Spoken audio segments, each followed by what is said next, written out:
Bueno, pues hoy fue el tercer día de audiencias allá en Brooklyn en el juicio del siglo contra Genarco García Luna. Y hoy, bueno, he estado siguiendo a varios periodistas que están cubriendo la nota. Penilei Ramírez, les recomiendo, está haciendo unos podcasts muy chidos. También leímos lo que escribió Keegan Hamilton, pero me llamó más la atención lo que hoy escribió otra vez Arturo Ángel, que compartió una serie de tweets y empieza con una reflexión de lo que pasó ayer. Por eso también es interesante y habla de esto de las pruebas, de cómo es un juicio, cómo es que el gobierno de Estados Unidos abre este tipo de procesos, la justicia de Estados Unidos, y qué tan importantes son las pruebas, qué tan importantes son los testimonios.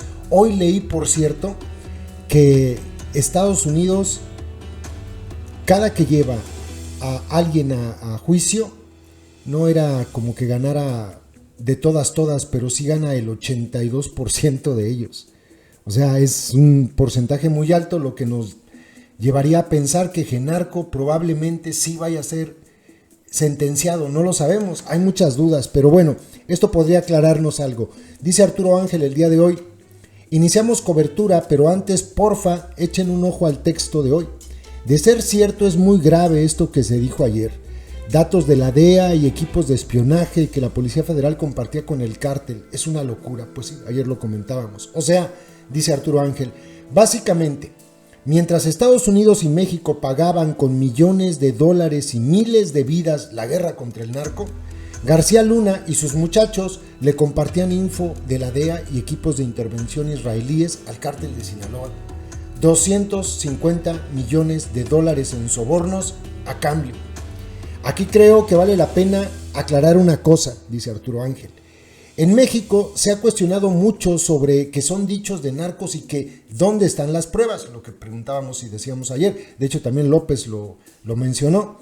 Y ok, dice, nada más que en Estados Unidos, ya en juicio, si a los miembros del jurado les hace lógica la historia y los convence, con eso peleas, la pura lógica de un testimonio.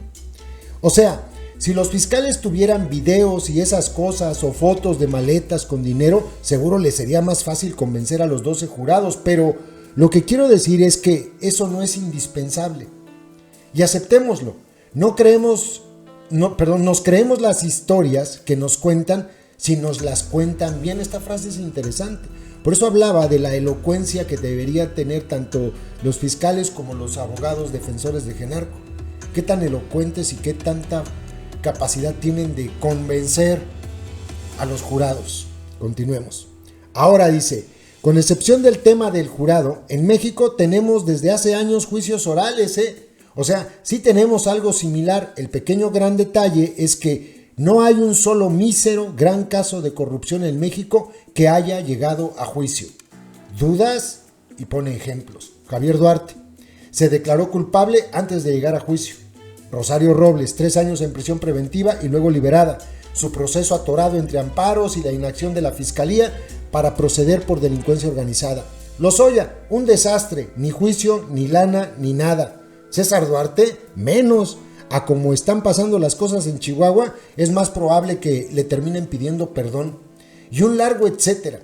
Ni un solo caso resuelto en juicio. Jamás un testigo se ha parado en un juicio oral a hablar de corrupción en México.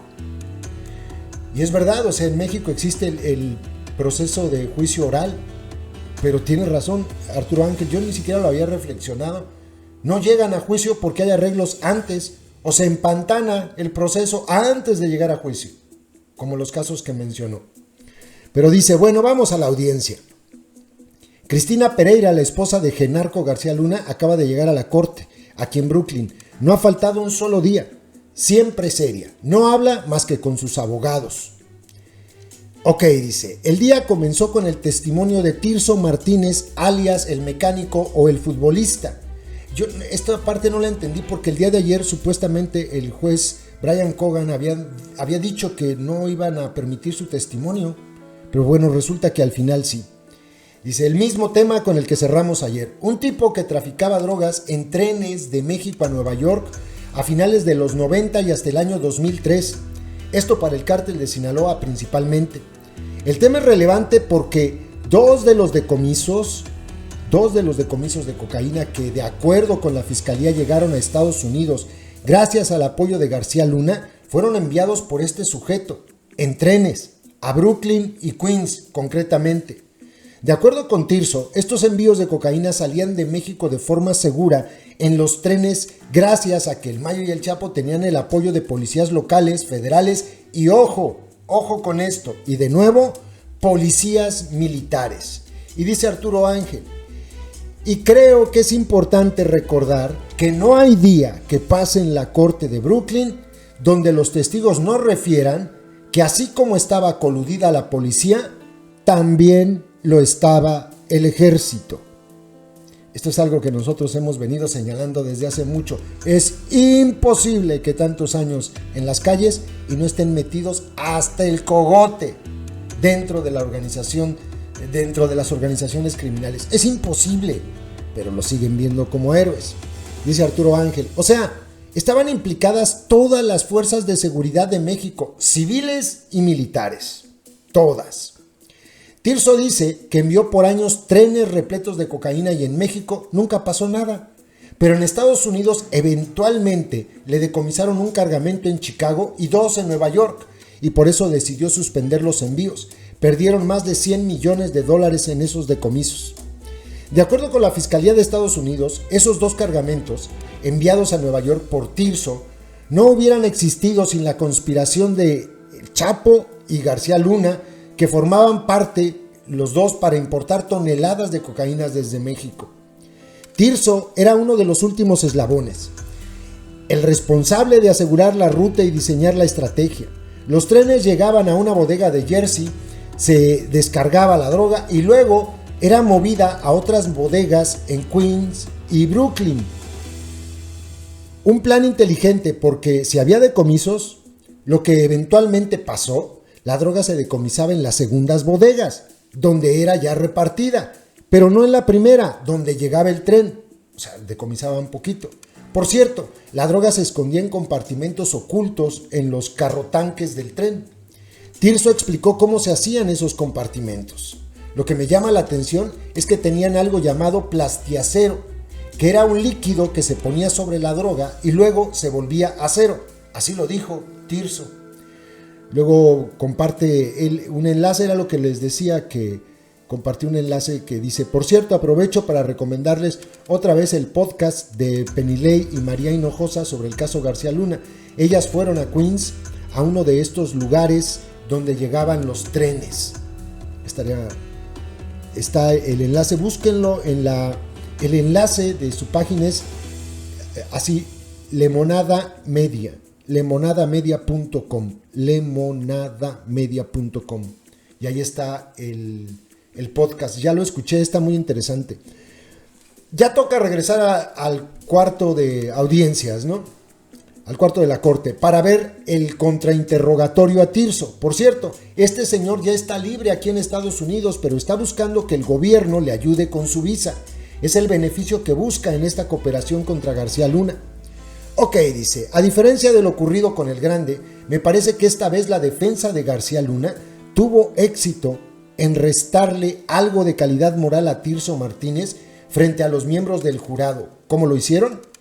Con una serie de preguntas en las que lo hicieron reconocer, primero, que cuando él inició su carrera criminal vendiendo drogas en las calles de Los Ángeles, era consciente de que se trataba de un trabajo peligroso y había riesgo de terminar décadas en prisión, para que luego reconociera que cuando lo detuvieron, él ya no era un narcomenudista cualquiera, sino un traficante a gran escala, cuyos cargamentos inundaban de cocaína y crack las calles de Nueva York, Chicago y Los Ángeles. Esto a través de cientos de narcomenudistas jóvenes. Y pese a todo esto, le dijo el abogado a Tirso, usted fue condenado gracias a sus arreglos con los fiscales. ¿A cuánto?, le preguntó. Apenas a 7 años. Y ya hasta visa definitiva le van a dar para quedarse. Es una forma de exhibirlo, ¿no? De decir, miren, está hablando aquí porque pues quiere que le den su visa. Y creo que ahí está el tema para la defensa de García Luna. Como estamos ante testigos que aun cuando no tienen pruebas tienen muchos detalles, pues eran miembros de los cárteles, la llave para los abogados es restarles crédito y simpatía frente a los jurados. El gobierno llamó a su tercer testigo, que es un policía retirado de Chicago de nombre Ernest Skine. Aquí no abundó en detalles, basta decir que habla de cómo destruyeron y decomisaron casi 2 toneladas de cocaína en Chicago, un cargamento incluido en la acusación contra García Luna. Luego ya terminó, dice, concluyó el 6º día de audiencia del juicio contra García Luna con los testimonios de 4 agentes más, la mayoría de la DEA, y un narcomenudista de Nueva York de nombre Héctor Solentino. Ninguno fue contrainterrogado por la defensa. Básicamente estos testigos fueron convocados para mostrarle al jurado cómo fueron asegurados los cargamentos de cocaína provenientes de México y cómo se distribuían en Nueva York, todos provenientes del cártel de Sinaloa. Lo anterior con la lógica de establecer que si esa cocaína llegó hasta acá en esas cantidades, solo era posible con un gran entramado criminal del que García Luna formaba parte. La letra era algo así como de Culiacán a Nueva York pegando tiros o algo por el estilo. En fin, el juicio entra ahora en un receso y se reanuda hasta el próximo lunes a las 9:30 de la mañana. Van 7 testigos de los 70 que los fiscales contemplan llamar al estrado, y eso sin contar lo que tenga la defensa. Atentos a las crónicas que vengan. Última cosa, veo muchos tweets en los que cuestionan esto de que de dónde están las pruebas y que no hay pruebas. Acá el tema, dice Arturo Ángel, es que a García Luna sí pueden condenarlo solo con dichos. El juez se lo explicó al jurado.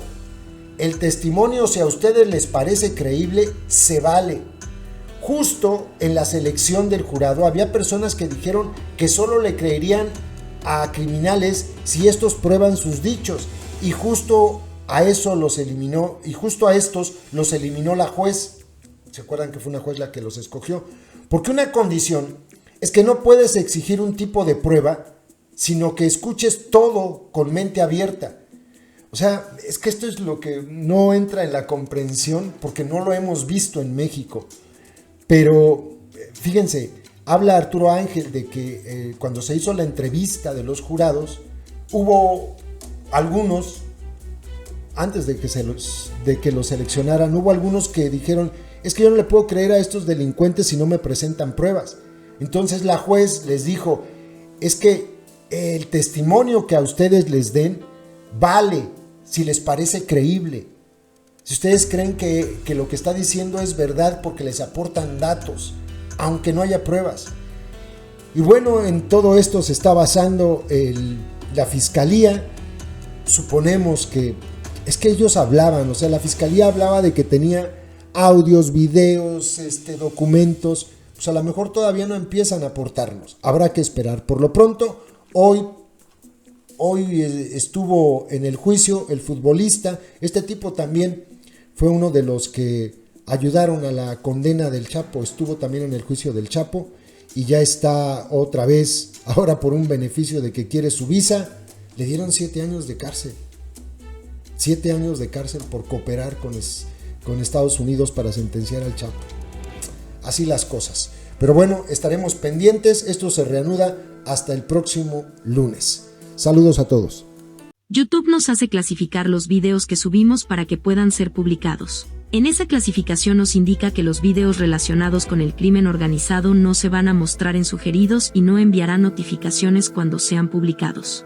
Por eso, para poder verlos tienes que ingresar al canal y buscarlos. Todos los días subimos videos con esos contenidos. No olvides que ya abrimos un nuevo canal, Personajes México 2, ve a él dando clic en la pantalla final de este video donde dice, mensaje importante, y suscríbete.